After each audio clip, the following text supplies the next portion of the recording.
Movie की शुरुआत होती है और हम एक लड़के को देखते हैं जिसका नाम जेसन रहता है और वो अपनी फीलिंग्स को गाने के जरिए लोगों तक पहुंचाने की कोशिश करता है क्योंकि उसका ऐसा मानना रहता है कि किसी को उसकी परवाह नहीं है। दरअसल जेसन पढ़ाई में कमजोर रहता है और उसके म्यूजिक की तरफ ज्यादा अट्रैक्शन के चलते उसके पिता उसे यूजलेस समझते हैं और उसकी बहन जोई से उसकी बात बात पर कंपेरिजन करते रहते हैं। तो ये थी अब तक की कहानी और अब यहाँ से मेन कहानी शुरू होती है। स्कूल की छुट्टियां खत्म होती है, जेसन और जोई वापस स्कूल आ जाते हैं जो कि शहर का टॉप कॉन्वेंट स्कूल रहता है। वहीं दूसरी तरफ उसी दिन एक नई टीचर सिस्टर सोफी की भी दूसरे स्कूल से उनके स्कूल में ट्रांसफर होती है। पर सिस्टर सोफी दूसरी सिस्टर से काफी अलग रहती है। वो बाकी सिस्टर से यंग रहती है और बहुत खूबसूरत रहती है और उनके बिहेवियर में कुछ गड़बड़ रहती है। दरअसल स्कूल के पहले ही दिन वो मॉर्निंग प्रेयर किए बिना क्लास शुरू करने जाती है, जिसके बाद जब जोई उन्हें मॉर्निंग प्रेयर के बारे में कहती है तो वो खुद के बजाय जोई से ही पूरी प्रेयर कहने को कहती है। और क्लास के वक्त जब जेसन एक लड़की सैरा से बात कर रहा होता है तो वो नाराज हो जाती है और सैरा को जेसन के पास से हटा देती है और स्कूल के पास जेसन से जाकर पूछती है कि क्या सैरा उसकी गर्लफ्रेंड है। तो जेसन सोफी से कहता है कि वो बस दोस्त है।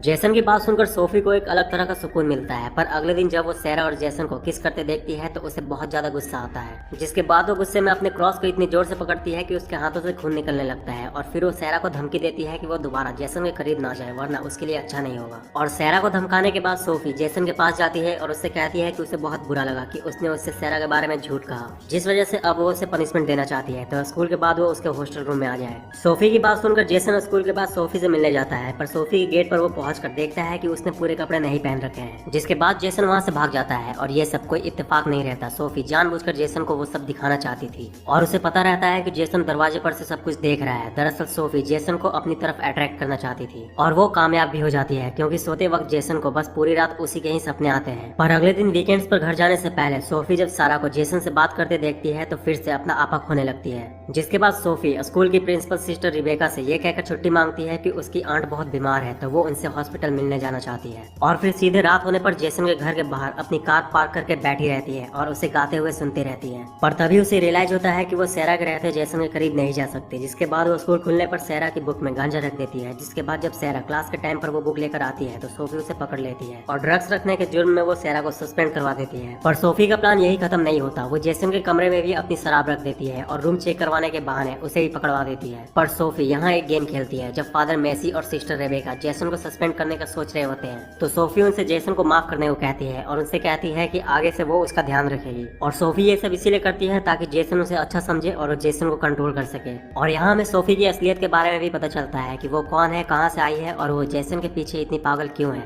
दरअसल सोफी का असली नाम लॉरा रहता है और वो बहुत अमीर और साइको टाइप की लड़की रहती है। और जब एक दिन वो इंटरनेट पर जेसन को गाते हुए सुनती है तो वो उसी पल से जेसन की दीवानी हो जाती है, जिसके बाद जेसन के करीब आने के लिए लॉरा असली सिस्टर सोफी को मारकर खुद उनकी जगह जेसन के स्कूल में आ जाती है। और अब जेसन का कंट्रोल अपने हाथों में लेने के बाद लॉरा जेसन को स्कूल में ही रोक लेती है जब सारे स्टूडेंट्स वीकेंड्स पर अपने घर जाते हैं। पर इन सब के बीच वो एक बात भूल जाती है कि जेसन की एक बहन भी है जिसे उसके हरकतों पर शक होने लगा है। पर जब उसे पता चलता है कि जोई उसके लिए मुसीबत बन सकती है तो वो जोई को भी अपने रास्ते से हटाने का डिसाइड करती है। पर इससे पहले वो जेसन के अकेले होने का फायदा उठाती है और हर वक्त उसे इतना सीड्यूस करती है कि एक वक्त के बाद जेसन खुद को रोक नहीं पाता, जिसका फायदा उठाकर लॉरा रात को उसके हॉस्टल रूम में चली जाती है और सेक्स करते वक्त अपना और जेसन का वीडियो बना लेती है। पर जेसन को ये बात पता नहीं रहती। इधर स्कूल खुलते ही लॉरा जोई को अपने रास्ते से हटाने का अपना अधूरा काम पूरा करने के लिए एक प्लान बनाती है। इसके लिए वो जानबूझकर जोई को स्कूल टेस्ट में कम मार्क्स देती है, जिससे जब जोई उदास हो जाती है तो लॉरा उससे कहती है कि वो उसे दूसरा मौका देना चाहती है, वो दोबारा टेस्ट दे सकती है। और इसके लिए वो जोई को स्कूल खत्म होने के बाद क्लास वापस आने को कहती है। और जैसे ही स्कूल खत्म होती है लॉरा जोई के आने से पहले क्वेश्चंस के आंसर वाले पेपर को फ्रंट में रख देती है, जिससे जब जोई क्लास में आती है तो उसके हाथ में वही पेपर लगती है। जिसके बाद लॉरा जोई को तुरंत चीटिंग करने के जुर्म में सिस्टर रिबेका के पास लेकर जाती है और उन्हें जोई को सस्पेंड करने को कहती है। पर इस बार लॉरा का प्लान यहाँ फेल हो जाता है। सिस्टर रिबेका जोई के ओवरऑल गुड परफॉर्मेंस के लिए उसे इतने छोटे बात पर सस्पेंड करने से मना कर देती है। पर लॉरा के इस हरकत से जोई काफी भड़क जाती है और सिस्टर रिबेका से अकेले में बात करते वक्त उनसे कहती है कि उसे सिस्टर सोफी कुछ ठीक नहीं लगती, यहाँ तक कि उसे लगता है कि सिस्टर सोफी को मॉर्निंग प्रेयर भी नहीं आती।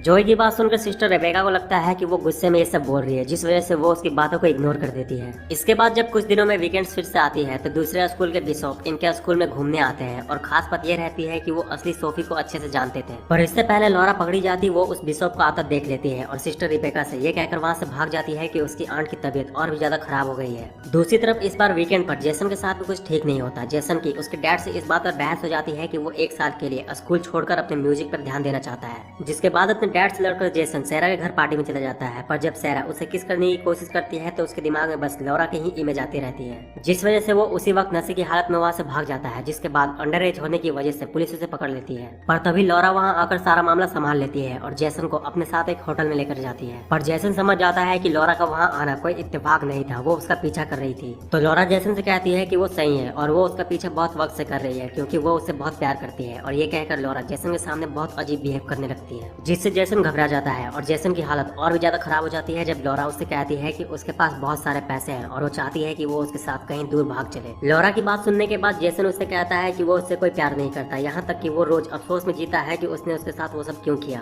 और ये कहकर जेसन वहाँ से निकल जाता है, जिसके बाद जेसन के जाने के बाद लॉरा और भी ज्यादा पागलों की तरह बिहेव करने लगती है। दूसरी तरफ जेसन जब उदास होकर रोड के किनारे एक बेंच पर बैठा हुआ होता है, तभी उसके डैड वहाँ उसे ढूंढते हुए आ जाते हैं और जेसन से माफी मांगते हैं कि उन्होंने उसे आज तक नहीं समझा। जिसके बाद जेसन भी इमोशनल हो जाता है और दोनों के बीच सब कुछ ठीक हो जाता है। इसके बाद स्कूल खुलते ही लॉरा खुद को कंट्रोल करने की कोशिश कर ही रही होती है, तभी वो देखते हैं कि सैरा अपने डैड के पहुंच की वजह से वापस स्कूल आ जाती है, जिसे देखकर लॉरा का दिमाग और भी ज्यादा खराब हो जाता है। और जब वो सैरा को जेसन से दोबारा बात करते देखती है तो उससे गुस्से की सारी हदें पार हो जाती है, जिसके बाद वो सैरा को जान से मार देती है और मर्डर को ऐसे दिखाती है कि वो कोई एक्सीडेंट हो। और फिर वो जेसन के पास जाती है और उससे कहती है कि वो उसे आखिरी मौका दे रही है, अगर वो उसके पास नहीं आया तो वो उनके वीडियो को ऑनलाइन लीक कर देगी। और जाते जाते लॉरा जेसन को हिंट देती है कि उसी ने सैरा को मारा है। लॉरा ये पागलपन देखकर जेसन डर जाता है और हर वक्त टेंशन में रहने लगता है। पर जब वीकेंड पर वो घर आता है तो जोई उसे टेंशन में देखकर समझ जाती है कि उसके साथ कुछ गड़बड़ है, जिसके बाद वो जेसन से सारी बात पूछती है और जेसन को ना चाहते हुए भी जोई को सारी बातें बतानी पड़ती है। जिसके बाद ये मिलकर लॉरा का सच सबके सामने लाने का प्लान बनाते हैं और इत्तेफाक से लॉरा से भी इधर गलती हो जाती है। दरअसल वो सिस्टर रिबेका से ये कहकर छुट्टी मांगती है कि उसकी आंट जो बीमार थी उनकी डेथ हो चुकी है। जिसके बाद सिस्टर रिबेका अपना दुख जाहिर करने के लिए हॉस्पिटल फोन करती है और उनसे सिस्टर सोफिया की आंट के फनरल का एड्रेस मांगती है ताकि वो उनके लिए कुछ फूल भिजवा सके। और यहाँ उन्हें हॉस्पिटल वालों से पता चल जाता है कि उनके हॉस्पिटल में कोई सिस्टर सोफिया अपनी आंट से मिलने नहीं आया करती थी। जिसके बाद सिस्टर रिबेका स्कूल खुलने पर लॉरा को अपने कैबिन में बुलाती है और उससे अपनी सच्चाई बताने को कहती है। पर क्योंकि लॉरा एक साइको रहती है तो उसे सिस्टर सोफिया को मारने में कोई दिक्कत नहीं होती। पर वहीं दूसरी तरफ जेसन और जोई चुपके से लॉरा के हॉस्टल रूम में घुस जाते हैं और वहाँ उन्हें लॉरा के लैपटॉप से उसकी सारी सच्चाई पता चल जाती है कि वो सिस्टर सोफी नहीं बल्कि कोई और है। पर जब ये लोग वहाँ से निकल रहे होते हैं तब लॉरा वहाँ आ जाती है और दोनों पर हमला कर देती है। पर इससे पहले वो जोई को जान से मार देती है। सिस्टर रेबेका वहाँ जख्मी हालत में आकर लॉरा को पकड़ लेती है और इसका फायदा उठाकर जेसन लॉरा को जान से मार देता है और मूवी यहाँ खत्म हो जाती है। तो यार बस इस वीडियो में इतना ही। वीडियो कैसी लगी कमेंट करके जरूर बताना और इस तरह के और मूवीज के लिए चैनल को सब्सक्राइब करके बेल आइकन को प्रेस कर लो। तो मिलते हैं नेक्स्ट वीडियो में, तब तक के लिए बाय। और हाँ, जाते जाते इस वीडियो को लाइक जरूर करते जाना।